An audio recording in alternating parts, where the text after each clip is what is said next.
Hello, our dear viewers and listeners. Welcome to our Teleradyo Eskwela. Tara na! The school on your program of DepEd Tagum City. This is your teacher host, Teacher Jason A. Lichido. We would like to thank our radio partner, Hope Radio Station 107.1 DXHS, where we are airing our lessons for junior high school.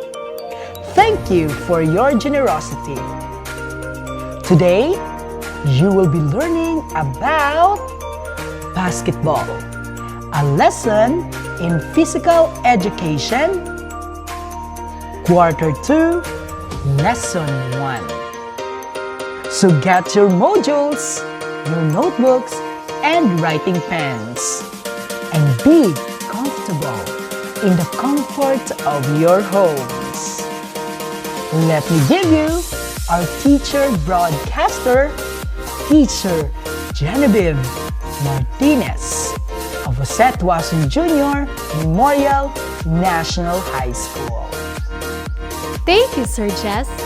Hello, viewers and listeners. We are very glad because despite the pandemic, we can continue learning through our Teleradyo Eskwela. I am your MAPA teacher, Teacher Genevieve Pastor Martinez from Jose Tuason Jr. Memorial National High School. Today, we will learn another interesting and relevant topic about basketball in physical education. Here are our objectives for today's lesson. At the end of the session, students are expected to A. Describe the nature and background of basketball. Letter B. Execute the skills involved in team sports. And letter C. Monitor periodically progress towards the fitness goals. Our objectives will lead to our most essential learning competency, which is describe the nature and background of basketball. Did you know some NBA team? Are you a fan of any NBA or PBA team? Who are your favorite players? In this lesson, you'll be taking an in-depth look at some team sports and even practicing some of the basic sports skills. This lesson will give you a general overview of a variety of team sports. But before we proceed to our new lesson, let us try to recall your lesson in physical education first quarter. Can you still remember? Yes, we discussed activities that develop health-related components of physical fitness. And what are those? Yes, those are cardiovascular fitness, muscular strength, muscular endurance, flexibility, and body composition. It's good that you can still remember your previous lesson. This time, let's have a pretest to check your prior knowledge about our topic for today. Direction: read the statement carefully. Choose your best answer inside the box. Write your answer in your activity notebook or a sheet of paper. And these are the words in the box: dribbling, shooting, rebounding, referee, dunk shot, and passing. I will give you 5 seconds to answer. Let's begin. Number 1. It is a legal method that allows the player to move around the court while in the possession of the ball.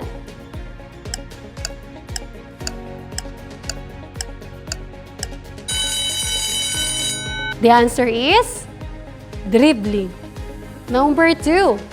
One of the basic skills to be learned and considered as the offensive weapon in basketball.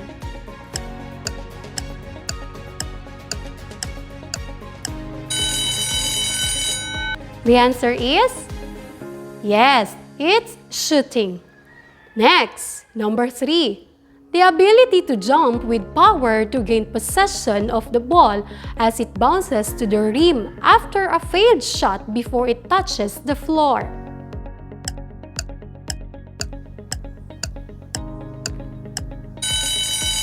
The answer is rebounding. Number 4. He is the one who controls the game and has the power to make decisions on any point, not specifically covered in the rules, and even to forfeit the game if necessary.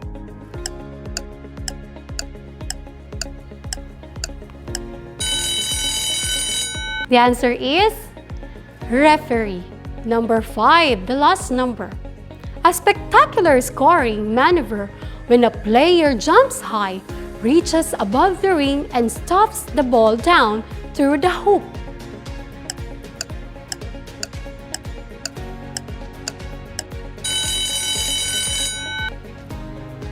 The answer is dunk shot.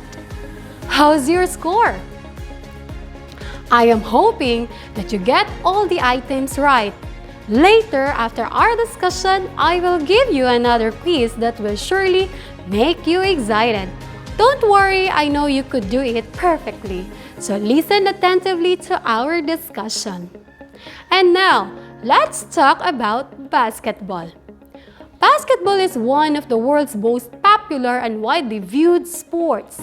It is a team sport wherein the objective is to shoot a ball through a basket horizontally positioned to score points while following a set of rules. Usually, 2 teams of 5 players play on a marked rectangular court with a basket at each width end. A field goal scores 2 points for the shooting team if a player is touching or closer to the basket than the 3-point line, and 3 points if the player is behind the 3-point line. The ball is advanced on the court by bouncing it while dribbling or passing it to a teammate. It is a violation to maneuver without traveling, to hold it, or to carry with both hands then resume double dribble. The team with the foremost points at the top of the sport game wins. But extra time could also be issued when the sport ends with a draw. Let's move on to history. Basketball was invented in December 1891 by the Canadian educator and physician James Naismith. He introduced the game when he was an instructor at the YMCA, or the Young Men's Christian Association in Springfield, Massachusetts. The game involved elements of American football, soccer, and hockey, and the first ball used was a soccer ball. In 1895, the first recorded basketball game between 2 college teams was organized.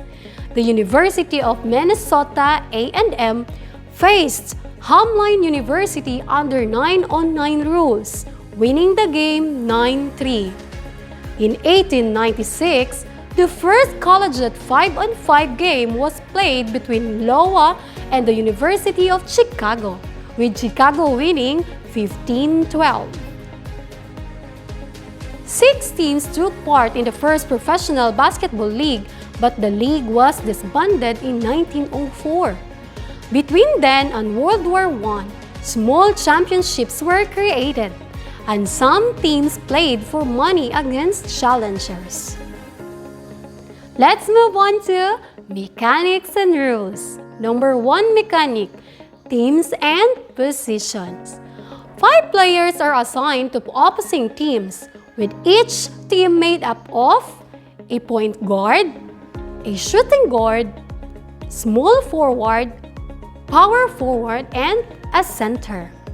Number 2, regulation length and shot clock. In high school basketball, each quarter lasts for 8 minutes. If the score is tied at the end of the regulation, a continuous overtime period is played until a winner can be determined. Overtime lasts for 4 minutes in high school basketball. Number 3, court dimension. Overall, the court is 94 feet long and 50 feet wide. In high school basketball, this line is 19 feet, 9 inches away. The free throw line is 15 feet away from the basket. Next, fouls. Personal fouls occur when defenders make illegal contact with their opponents. If an opponent is in the act of shooting, free throws are awarded. In high school, 5 personal fouls warrant an ejection. Technical fouls generally occur when a player behaves with unsportsmanlike conduct. Number 5 is scoring. Each basket made in front of the 3-point line is awarded 2 points. Baskets from behind this line are awarded 3 points. Skills to be developed in basketball. Number 1, dribbling. Dribbling in playing basketball is a skill that a player should master. It allows the player to move around the basketball court while he or she is in the possession of the ball. It is one way of allowing the player to advance with the ball and make a score instead of passing it to a teammate to shoot in the basket. Next, rebounding. Rebounding is one of the most important aspects of the basketball game, which enables the player to jump with power to get the ball as it bounces to the rim after a failed shoot before it touches the floor. Whenever the player grabs a rebound, he or she gains a chance to shoot the ball again while the other team loses it. Next, passing. One of the primary skills in playing basketball is passing. It is a skill that maximizes the involvement of all players in setting up a play to earn a successful shots and earn points for the whole team. We have types of passes. Number 1, air pass. Travels between one player to another without hitting the floor. Number 2, bounce pass. It is thrown to the floor so that it bounces to the receiver. Number 3, chest pass. Is a pass originates from the chest to the receiver's chest. And number 4, overhead pass. It is a pass that originates from the forehead of the player. Let's go back to the skills to be involved in basketball. Number 4, running. Running is a basic skill that a player should possess in playing basketball.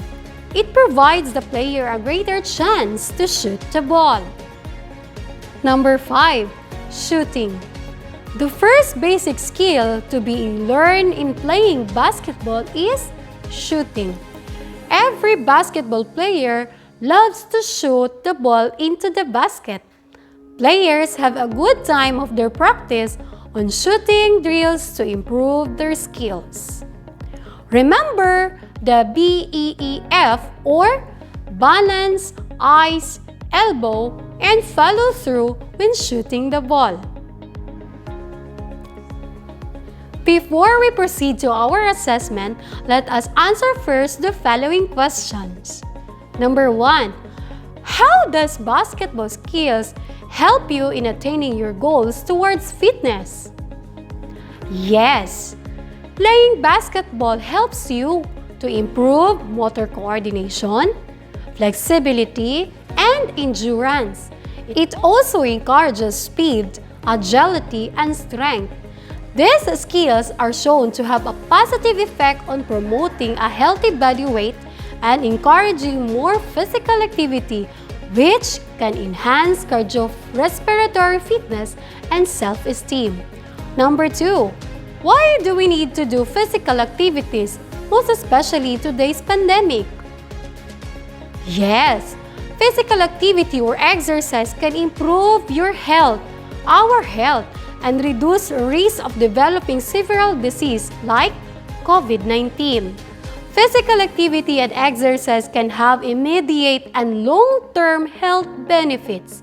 Most importantly, regular activity can improve your quality of life. This time, let's have an assessment. To assess your understanding about our lesson, answer our activity. Direction. I will read the statement. Choose and write the letter of your answer in a sheet of paper. I will give you 5 seconds to answer. Are you ready? Okay, let's begin. Number 1. A pass that subsequently result in a goal being scored. A. Bounce. B. Rebound. C. Air pass. D. Chest pass.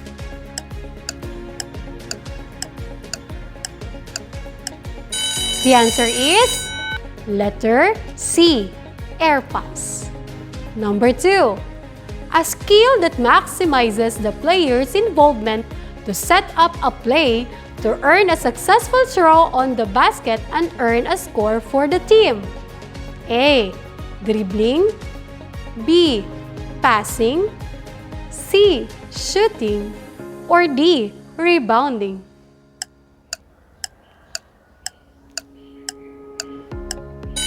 The answer is letter B.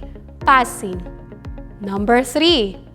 What basic skill that allows the player to move around the court while in possession of the ball? A. Running. B. Passing.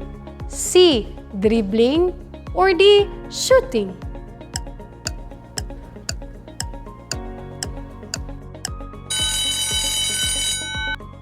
Number 4. A spectacular scoring maneuver when a player jumps high, reaches above the ring, stops the ball down through the hoop. A. Layup. B. Set shot. C. Jump shot. Or D. Dunk shot.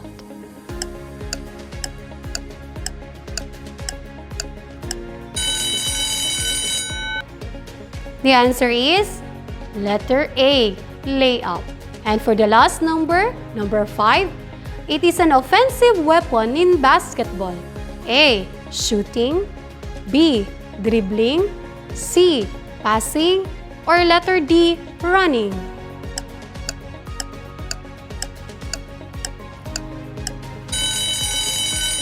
The answer is letter A. Shooting. How's your score? Did you get all the items right? That's great! This time, let's move on to your assignment. Do the activity with your family members. Here are the procedure. Number 1, make sure to wear proper activity attire. Number 2, do a 5-minute warm-up exercise.